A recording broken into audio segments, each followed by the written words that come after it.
नमस्कार. सर्वात कमी वयाचे बालक म्हणजेच 3 ते 6 वयोगटातील बालके आपले घर सोडून पहिल्यांदाच अंगणवाडीमध्ये दाखल होते. बालकाच्या आनंददायी शिक्षणाचा पाया तुम्ही ताई मंडळी रचत आहात. म्हणून अंगणवाडी ताई म्हणून तुमचे मनस्वी कौतुक आणि अभिनंदन. आजच्या मॉड्यूलमध्ये बालकांचे हक्क याबद्दल आपण अधिक माहिती मिळवणार आहोत. अंगणवाडी ताई म्हणून आपली भूमिका आज आपण स्पष्ट करून घेऊ. अंगणवाडी ताई म्हणून आपली भूमिका बालकांचे भारतीय राज्यघटनेने आणि संयुक्त राष्ट्र संघाने दिलेले मूलभूत अधिकार समजून घेणे. आपल्या अंगणवाडीत बालकांचे सर्व अधिकार हक्क मिळवून देण्याची आपली जबाबदारी स्वीकारणे. बालकांचे हक्क अधिकार मिळवून देण्याची जबाबदारी फक्त आपलीच आहे का? तर ही जबाबदारी आणखी कोणाची बरी आहे? बघूया. कुटुंब, समाज, शाळा. मैत्रिणींनो, बालकांचे हक्क अधिकार बालकाला मिळतील यासाठी आपल्यासोबतच कुटुंब, शाळा आणि समाज तेवढेच जबाबदार आणि उत्तरदायी आहे. हक्क आणि अधिकार म्हणजे नेमके काय ते समजून घेऊया. साधारणतः 0 ते 18 वर्षाखालील व्यक्तीला बालक असे म्हटले जाते. बालकांचे हक्क हा मानवी हक्काचा उपसमूह आहे, ज्यामध्ये बालकांचे विशेष संरक्षण आणि काळजी याचा समावेश होतो. जसे मोठ्या व्यक्तींना हक्क असतात, तसेच लहान मुलांचे देखील हक्क आहेत. यांना बाल हक्क किंवा बाल अधिकार असे म्हणतात.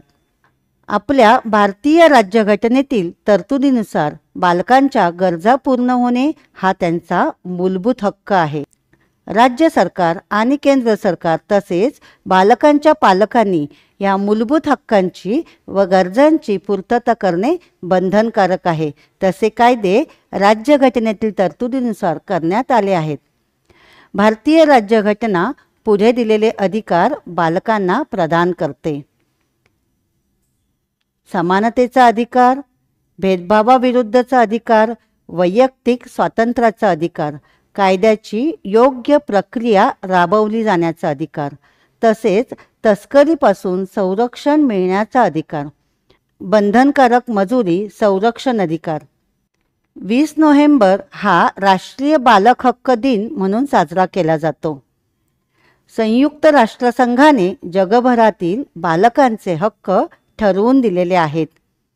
जगभरातील बालकांना हिंसा, शोषण आणि कोणत्याही अत्याचारापासून मुक्त जगण्याचा अधिकार आहे. घरात, शाळेत, समाजात किंवा सार्वजनिक ठिकाणी प्रत्येक मुलाला सुरक्षित आणि सर्वसमावेशक वातावरणात वाढण्याचा, जगण्याचा अधिकार आहे. भेदभाव न होण्याचा अधिकार. बालकाचे पालक कोण आहेत? ते कोठे राहतात? ते कोणती भाषा बोलतात? धर्म कोणता? जात कोणती? बालक कसे दिसते? मुलगा आहे की मुलगी? श्रीमंत आहे की गरीब? दिव्यांगता असल्यास अशा कोणत्याही बाबीवरून बालकांमध्ये भेदभाव करता येणार नाही. नाव, नागरिकत्व आणि कुटुंबाचे हक्क.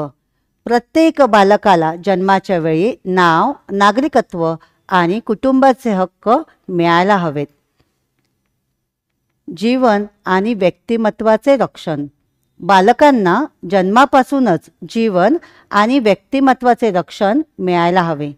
कोणीही बालकाला जीवे मारू शकत नाही किंवा त्याच्या व्यक्तिमत्वाच्या विकासात बाधा आणू शकत नाही. सुरक्षा आणि सुरक्षिततेचे हक्क. बालकांचा मानसिक, भावनिक आणि शारीरिक कोणीही छळ करू शकत नाही. तसेच शाब्दिक हिंसा म्हणजे अपशब्द आणि शिव्या कोणी देणार नाही यापासून सुद्धा बालकांना संरक्षण आहे.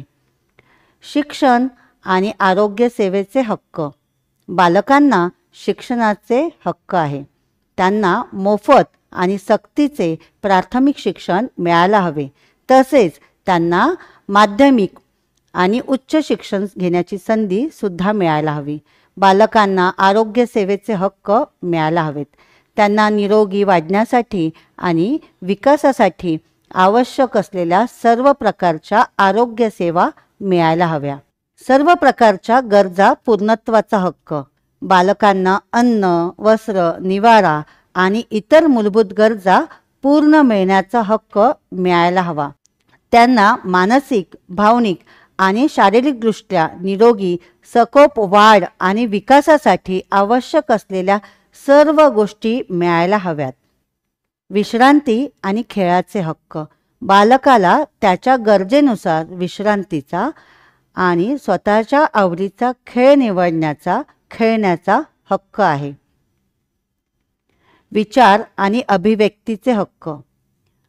बालकांना स्वतःचे विचार आणि स्वतःची अभिव्यक्ती करण्याचे हक्क दिलेले आहेत. त्यांना त्यांचा विचार, विश्वास, भावना व्यक्त करण्याचे हक्क प्रदान केलेले आहेत. सामाजिक सहभागाचे हक्क. बालकांना सामाजिक कार्यक्रमात, विविध कार्यक्रमात कोणत्याही भेदभावाशिवाय सहभागी होण्याचा हक्क दिलेले आहेत. प्रेमाचा, आपुलकीचा हक्क. कोणत्याही भूभागातील, कोणत्याही सामाजिक स्तरातील, कोणत्याही आर्थिक गटातील बालकांना प्रेमाचा, जिव्हाळ्याचा आणि आपुलकीचा हक्क आहे. आर्थिक आणि लैंगिक शोषणापासून संरक्षणाचा अधिकार. बालकांचे आर्थिक आणि लैंगिक शोषण न होण्याचा हक्क आहे. भारत सरकारने याबाबतीत अनेक कडक कायदे केलेले आहेत. लहान मुलांना त्यांचे हक्क पूर्णत्वाने मिळायलाच हवेत. हे हक्क त्यांना उपकाराची भावना न ठेवता मिळायला हवेत. मुलांच्या हक्काचं संरक्षण करणं ही प्रत्येक नागरिकाची जबाबदारी आहे. अंगणवाडी ताई म्हणून आपली भूमिका खूप महत्त्वाची आहे. आज आपण बालकांच्या मूलभूत हक्काबद्दल माहिती मिळवली. आपल्या हस्तपुस्तिकेत दिलेली अधिकची माहिती तुम्ही नक्कीच वाचणार आहात. संपर्क सत्रात याविषयी चर्चा करूया, संवाद साधूया. चला तर मग आपणही बालकांचे हक्काचे संरक्षण करायला सिद्ध होऊया. धन्यवाद.